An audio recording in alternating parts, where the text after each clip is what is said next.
New York Times reported that Egypt is in trouble and its economic crisis is deepening, characterized by a surge in poverty levels. Much of the blame is being placed on weak government and reckless spending on large-scale prestige projects rather than on directly alleviating hardship. Observers say these projects serve to distract public attention from worsening living conditions. At the same time, everyday practices like tipping have become a symbol of broader economic strain and social change. The crisis comes as an apparent mismatch has emerged between what many Egyptians are experiencing on the ground and the government's spending decisions. Rather than channeling resources into social safety nets or broadly based economic relief, the al-Sisi government have continued to focus on large cultural projects.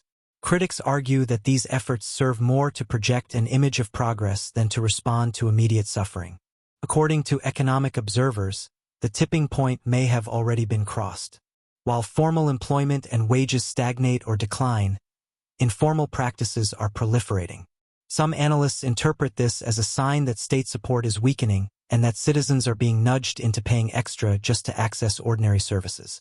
The poverty rate has climbed markedly, says once regional economist. And when people can't rely on a stable income or welfare support, they turn to informal means. Meanwhile, the government's decision to press ahead with cultural and tourism ventures has attracted criticism. These projects, some say, may be politically useful and capable of generating media attention, but they do little to address the everyday economic realities of the Egyptian people. Experts warn that the risk of social unrest or further economic deterioration will grow. The al-Sisi government is also being criticized for its role in political crisis ad war in Sudan and other Horn of African countries. Experts said that the al-Sisi government is trying to divert its people's attention by intentionally creating fear and political propaganda.